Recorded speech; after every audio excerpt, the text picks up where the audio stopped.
नमस्कार, मैं राशिद। आप देख रहे हैं एमसीडी चुनाव को लेकर इंडिया न्यूज के स्पेशल कवरेज दिल्ली का दंगल। हम आपको दिल्ली के कोने कोने से ग्राउंड रिपोर्ट दिखा रहे हैं।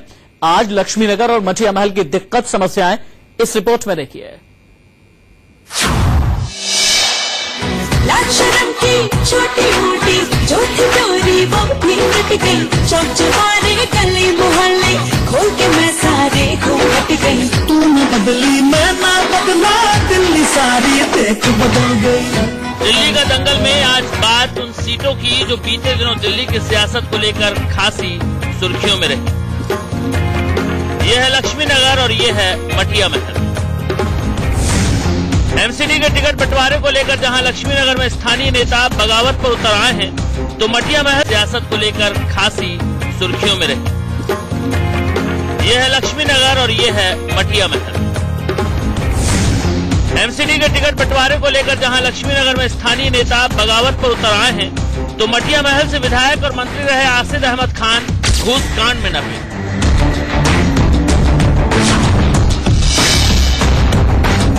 तो इस वक्त इंडिया न्यूज दिल्ली का दंगल यहाँ पर आप पहुंचे हैं हम मठिया महल इलाके में और खड़े हैं। इस वक्त कूचा पंडित इलाका है। यहाँ पर ये गली है, यहाँ पर तमाम यहाँ पर आबादी रहती है। किस हाल में रहती है कैमरा ज्यादा बेहतर दिखा रहा होगा। करीब करीब यहाँ पर 4 एमसीडी की सीटें हैं, जिसमें बाजार सीताराम, तुर्कमान गेट, कूचा पंडित है साथ में, और इसके साथ मिंटो रोड इलाका है जो कि इस विधानसभा सीट में आता है। विधानसभा सीट की बात करें तो ऐसे आसिम मोहम्मद खान जीते थे, हालांकि वो कुछ रिश्वत कांड में फंसे या कुछ भ्रष्टाचार के कांड में फंसे और उसके बाद उनका मंत्री पद से पत्ता कट गया। मठिया महल की खासियत, दिक्कत और समस्याओं से पहले लक्ष्मी नगर का हाल।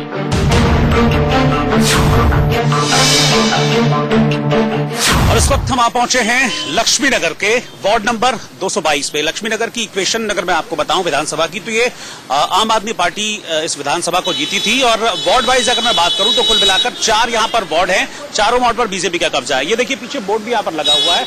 आशा सिंह यहाँ से वार्ड नंबर 222 से पार्षद हैं और फिलहाल मौजूदा वक्त में वो उप महापौर भी हैं। पूर्वी दिल्ली का बड़ा सेंटर है लक्ष्मी नगर। यहाँ दिल्ली में बाहर से पढ़ने लिखने आने वाले छात्रों की बड़ी तादाद है।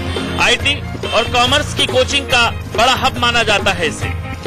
लेकिन 3/4 लक्ष्मी नगर गलियों में बसता है। वो तो गनीमत रही कि मेट्रो इस इलाके तक पहुंची, जिसने यहाँ की सूरत और सीरत दोनों बदल दी। कच्ची कॉलोनी में गिना जाने वाला लक्ष्मी नगर दिल्ली के चारों कोनों को जोड़ता है, इसलिए नौकरी पेशा और बैचलर रहने वालों की पहली पसंद है। हाल के सालों में इस इलाके में कई शॉपिंग कॉम्प्लेक्स भी खुले, लेकिन गलियों सड़कों की हालत में कोई बदलाव नहीं हुआ। कच्ची कॉलोनी को भी पक्की बनाने का वादा बनकर ही रह गया। जरा लक्ष्मी नगर की ग्राउंड रिपोर्ट देखिए। सफाई को लेकर कभी आपके पार्षद वगैरह यहाँ पर आते हैं क्या? नहीं, अभी तो नहीं आए। बहुत कई बार आते हैं, जब कोई फंक्शन हो तभी आते हैं, वैसे नहीं आते। मैम आपकी यहाँ पर दुकान है, क्या साफ सफाई होती है यहाँ पर रेगुलर? नहीं भैया, हम ही डेली झाड़ू लगाते हैं अपने दुकान के आगे सामने। ये पूरी गली की अगर बात करूँ, सब घरों के आगे ऐसे ही रहता है, सबको खुद करना, अपने आप करना पड़ता है? झाड़ू वाले आते पर कूड़ा उठाने वाला नहीं आता कोई जल्दी से। अच्छा, और यहाँ पर ये लाइटें वगैरह का इंतजाम है रात को, या सब अपने अपने घरों में लगाते हैं सब? नहीं, लाइटें तो जलती हैं यहाँ, लाइटें प्रॉपर जलती है। कोई प्रॉब्लम वगैरह कभी एमसीडी को कामों को लेकर, साफ सफाई को लेकर इस तरह? साफ सफाई तो नाम की बराबर है। अच्छा, तो इतनी नहीं होती। अच्छा, मतलब आते हैं करनी चाहिए ना, एक्चुअल नहीं है। जब से बनी है ना, जब से वो एक बार भी देखने भी नहीं आई है। अच्छा, तो ऐसा हुआ कभी कि आप लोग कभी गए हों, बात की? नहीं गए। अच्छा, सिर्फ इस रवैये की वजह से कि बात नहीं करती इसलिए नहीं गया? बात करने का कोई फायदा नहीं जी। अच्छा, हम जाएंगे वापस आ जाएंगे, क्या फायदा? जैसे मच्छर मारने का जो हाँ, वो कभी बहुत दिन हो गए तब आया था, अब तो नहीं आ रहे। अच्छा, हाँ, इतनी अभी से देखो, अभी इतनी गर्मी नहीं, अभी मच्छर आने लगे, इतने बाहर बैठ नहीं सकते वैसे। चूंकि लक्ष्मी नगर का ज्यादातर हिस्सा अनऑथराइज्ड है, ऐसे में जब भी चुनाव होता है तो ये मुद्दा हर बार उछलता है। इस बार भी लोगों की मांग है कि कॉलोनियां नियमित की जाएं, सड़कें पक्की कराई जाएं और सीवर लाइन की समस्या जड़ से खत्म कराई जाए। डेंगू हो जाएगा इसमें तो जी। हाँ जी, सारा ये तो हमने ईंटें लगवाई है नाले पे जी, बंद करवाए हैं कि चलो पानी बांधना है। इन्होंने बिल्कुल मच्छर हो रहे हैं। डेंगू है, वही अब नहीं को सुनवाई, क्या करें बताओ। कस्टमर भी नहीं आ रहा, कुछ भी नहीं हो रहा, क्या करें। क्या सोचकर आप लोग वोट करने जा रहे हैं इस बार? मतलब दिमाग में क्या रखे होता है ना कि वोट करने जा रहे हैं, तो क्या चीज रहती है दिमाग में? दिमाग में ये रहता है कि जिसको वोट देना है हमको, जो करेंगे उसको देंगे और किसको। वैसे ये बीजेपी का फैसला बहुत बढ़िया है कि जो नए वो आएंगे बंदे, वो काम करेंगे, जंग होंगे, उनको पता होगा क्या प्रॉब्लम है। अच्छा, इस फैसले के साथ हैं आप? जी हम। लक्ष्मी नगर में 4 वार्ड आते हैं, किशनकुंज, लक्ष्मी नगर, शकरपुर और पांडव नगर। सभी पर बीजेपी का कब्जा है। लोग कहते हैं विकास तो हुआ, लेकिन वो बेतरतीब, प्लानिंग कहीं नहीं दिखती। पीने के लिए साफ पानी का इंतजाम हुआ है, लेकिन पूरी तरह से नहीं। पार्किंग और गंदगी सबसे बड़ी समस्या है। अवैध पार्किंग की वजह से गलियों में चलना मुश्किल है। ये मेन रोड है लक्ष्मी नगर की, लेकिन यहाँ पर कूड़ा इस तरीके से फैला हुआ है। और जब मैं यहाँ पर रुका तो मुझे देखकर कुछ लोग भी यहाँ पर आ गए हैं। उनसे हम बातचीत करेंगे और जानेंगे कि व्यवस्था क्या है, क्या इसी तरह की व्यवस्था यहाँ पर रोजाना रहती है, इसको हम बातचीत करेंगे। एक मैम हमारे साथ हैं। आंटी, आप यहीं पर इसी इलाके में रहती हैं? हाँ जी, यहीं पे रहते हैं जी। तो ये गंदगी ये ऐसी गंदी नालियाँ, ओवरफ्लो नालियाँ, ये रोज की कहानी है? ये रोज की कहानी है। क्या है, ये 2.5-3 साल से हम लोग देख रहे हैं। हमने हर बंदे के आगे हाथ जोड़ दिए, इसको सफाई करवाओ। नालियों के ऊपर कोई कुछ नहीं हो रहा यहाँ। आपकी भी शिकायतें हैं कुछ? शिकायत तो यही है कि देखिए आप सामने गंद है, ये सारा रहता है। ये अभी एमसीडी उसमें तो आता है, बट देख लीजिए आप क्या हाल है आगे। अच्छा, अब फिर से चुनाव आने वाले हैं, वो नहीं तो कोई और आएगा तो है ही, चाहे बीजेपी की ओर से, चाहे कांग्रेस की ओर से, चाहे आम आदमी पार्टी की ओर से। राजी नहीं है बिल्कुल भी। एमसीडी वाले बंदे वाले क्या आते आएंगे, ऊपर पन्नी लगे, वो पन्नी हटाएंगे और ये नीचे पूरा काम करेंगे, तो जब होते ही है।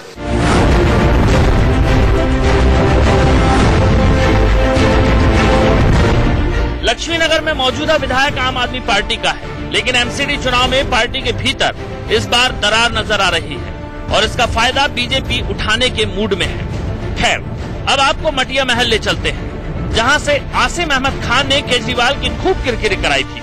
हालांकि केजरीवाल ने उन्हें मंत्री पद से हटा दिया। क्या चुनाव में ये मुद्दा उठेगा या फिर कुछ और मांगे होंगी? ग्राउंड रिपोर्ट देखिए। यहाँ पर साफ सफाई की क्या हालत है? साफ सफाई की हालत है, जब भी इलेक्शन आने वाले होते हैं उसी दौरान ज्यादा अच्छा काम होता है। बाकी एक टाइम झाड़ू लगती है, यहाँ पे लगी नहीं लगी, कोई खास नहीं। गलियों में स्ट्रीट लाइट की बात, जैसे वो भी लाइट लगी हुई है वहाँ पर, हमारे ठीक पीछे लगी हुई है, आगे भी गलियों में लाइटें हैं। ये जब खराब हो जाती है 6-6 महीने तक कोई सही नहीं करता इनको, बार बार कहा जाता है जब होती है। कंप्लेंट लगानी पड़ती है, बाकी जाना पड़ता है एमएलए के, इमरान हुसैन के ऑफिस में जाना पड़ता है। चल रही है तो वहाँ पे उसका कोई वो नहीं है, तो पार्षदी के लिए आपको इमरान हुसैन से कहना पड़ता है। बिल्कुल। गुप्ता जी, यहाँ पर क्या हालत है? सड़कों की साफ सफाई, sewer, street light, parking? Light वगैरह तो थोड़ी सही है, काम भी होता है, ऐसी बात नहीं है, लेकिन सफाई 2 टाइम हो रही है। एमसीडी का जब टाइम आता है इलेक्शन का, तो उसके वक्त काम शुरू हो जाता है, वरना उससे 6-6 महीने 4-6 महीने कंप्लेंट करते रहो, कोई सुनवाई नहीं होती उसके ऊपर। मटिया महल की बड़ी समस्या है, हर तरफ फैली गंदगी, पीने के लिए साफ पानी की कमी और सीवर की समस्या। सरकारें आए या जाएं, मटिया महल की सूरत मटिया मेट ही रहती है। ये छोटी जरूरतें होती है, कितना असर डालती है बिजनेस पर? बहुत असर डालती है सर। ये मतलब ये समझ लीजिए जैसे मिसाल के तौर पर बाहर की सड़क टूटी पड़ी हुई थी, अब इलेक्शन के दिन आए, नेताओं का आना जाना रहा तो सड़क सही हो गई। साफ सफाई के लिए किसको जिम्मेदार ठहराते हैं? एमसीडी को ही, या लोग भी इसके लिए उतने ही जिम्मेदार? नहीं, लोग भी इसके अंदर शामिल हैं और लोग भी शामिल है उसके अंदर। ये नहीं है खाली एमसीडी है, लोग भी हैं। लोग एक जिम्मेदार कोने लगाते, सारा सामान भारी फेंक देते हैं। गर्मी के दिनों में मटिया महल में धूल उड़ती है और बारिश के दिनों में नाले जाम हो जाते हैं। बंद नालियां और पानी की निकासी लोगों की सिरदर्दी बढ़ा रही है। पार्किंग कहाँ है आप बताएं मुझे, यहाँ कहाँ पार्किंग है? हमें लाइसेंस देने के लिए पार्किंग फीस मांगी जाती है, यहाँ पार्किंग कहाँ है? पैदल चलने की तो जगह नहीं है। सड़कों की हालत देख लें आप, कहीं से पूरी सड़क दिखा दें आप, 10 मीटर की सड़क भी जो पूरी हो। पटरियों की हालत देख लें आप, पानी नहीं है, कभी सही नहीं हुई, जैसी थी वैसी की वैसी है। माल लगेगा तो चलेगी, जब माल ही नहीं लग रहा तो चलेगी क्या? अंदर कुछ होगा। सीमेंट का इसमें सीमेंट नहीं लगी हुई, केवल बना देते हैं सड़कें, पानी नहीं मिलता, पेशाब करने के लिए दुकानदारों के पास कोई जगह नहीं है, पब्लिक यूरिनल के लिए परेशान हुए पड़ रहे हैं। देखिए खाली एक ही प्रॉब्लम नहीं है, आप सबसे पहले नीचे सड़क दिखाइए, नीचे सड़क दिखा रहे हैं, पहले उनको आप उनको बुलाइए, आप ऊपर ये दिखाइए। ये क्या प्रॉब्लम, अगर यहाँ से एक भी तार गिरता है तो कितना आदमी मर सकता है। हाई टेंशन तार तो यहाँ से जा रहे हैं। सड़क दिखाइए, वॉशरूम एक नहीं है यहाँ पर, साफ सफाई बिल्कुल नहीं होती है। एमएलए आते जाते इलेक्शन होगा सब आ जाएंगे, उसके बाद कोई नहीं। आप ये देखिए, ये मलबा उठा है, 4 दिनों का मलबा नहीं उठता है। आम आदमी पार्टी कहती है हम काम कर रहे हैं, हमें कोई दे दो, एमसीडी की फीस भी दे दो, सारी चीजें हम लोग देते हैं, लेकिन इसके बावजूद कोई पब्लिक को कुछ नहीं मिल रहा। मटिया महल की गलियां इतनी तंग हैं कि पूछो मत। 2 गाड़ियां एक साथ नहीं निकल सकती। ऊपर से ठेले और रिक्शे वालों के चलते पैदल चलना भी दुभर हो जाता है। लोग कहते हैं कि सिर के ऊपर मंडराने वाले तारों का जंजाल अगर टूटा तो हाहाकार मचते देर न लगेगी। सब एक जैसी पार्टियां हैं। ये एक बिजनेस है, पहले लगाओ, जीत जाओ तो कमाओ। ये बिजनेस है, जिसके पास है वही जीतेगा। पॉलिसी किसी के पास नहीं है, किसी पार्टी के पास पॉलिसी नहीं है।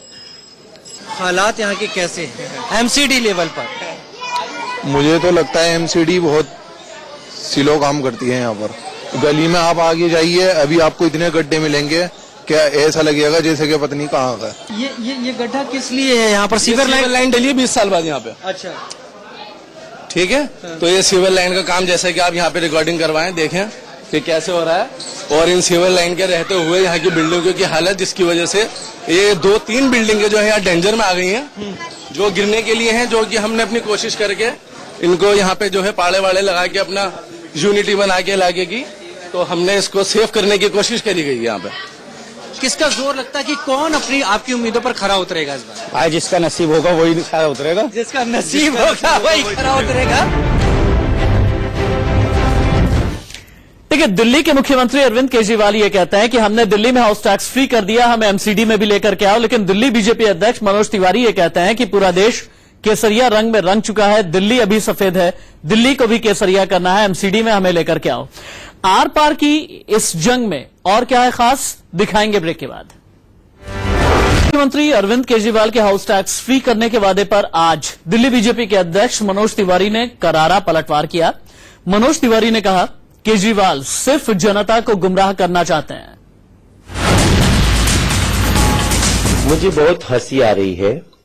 हंसी इसलिए आ रही है कि जो झूठे सफेद झूठ के आधार पे वादे करने वाले अरविंद केजरीवाल अपनी फ्रस्ट्रेशन में, जो उनको फ्रस्ट्रेशन गोवा से मिली, पंजाब से मिली, और अब इवन दिल्ली की गलियों में भी वो निकलने लायक नहीं है। मैंने कई बार कहा है, आप मेरे साथ गलियों में चलें। इन्होंने जो अभी नया झूठा वादा किया है, ये सरासर झूठा है। वैसे ही जैसे वाईफाई का वादा है, वैसे ही जैसे बसों में मार्शल का वादा है, और वैसे ही जैसे इनके 70 वादों का खुलासा अभी तक हो चुका है। हाउस टैक्स फ्री करना, ये डीएमसी एक्ट में, दिल्ली म्युनिसिपल कॉरपोरेशन एक्ट के 113A सेक्शन में स्पष्ट लिखा हुआ है कि हाउस टैक्स मैंडेटरी है, आवश्यक है। अगर इसको बदलना भी होगा तो आप पार्लियामेंट में इसको 2/3 मेजोरिटी के साथ बदल सकते हैं। ये हमेशा से जनता को वर्गलाना चाहते हैं कि किसी भी प्रकार से जनता भ्रम में आ जाए और इसके आधार पर ये चुनाव को डिस्टर्ब कर सके। ये इनकी पुरानी आदत है। लेकिन मैं समझता हूं अरविंद केजरीवाल का अब भांडा फूट चुका है। ऑलरेडी बीजेपी ने जो संवैधानिक स्तर पे हो सकता है, 50 गज के हाउस टैक्स एमसीडी में माफ करने की कवायद हो चुकी है, तो इसके लिए अरविंद केजरीवाल के बात में आने की जरूरत नहीं है। अरविंद केजरीवाल अब अपने कर्मों से समाप्ति की तरफ है, और जो कहते हैं ना कि जो एकदम से जिसका झूठ का सारा पर्दाफाश होने वाला है, वो बहुत फड़फड़ाता है, और यही अरविंद केजरीवाल कर रहे हैं। मैं अरविंद केजरीवाल जी से बोलना चाहता हूं कि अगर आप दिल्ली के सही में लोगों के हितैषी हैं, तो जो चावल और गेहूं केंद्र सरकार 2 रुपया किलो और 3 रुपया किलो देती है, आप सबसे पहले उसको फ्री कर दो ना दिल्ली के लिए। बीजेपी के लोगों ने छत्तीसगढ़ में 3 रुपया किलो चावल 1 रुपया किलो कर दिया। बीजेपी के मुख्यमंत्री ने झारखंड में जो गैस मिल रही है, गैस कनेक्शन फ्री, उसमें चूल्हा फ्री देना शुरू कर दिया। और चलिए यहाँ रुकेंगे एक छोटे से ब्रेक के लिए, कहीं मत जाइए।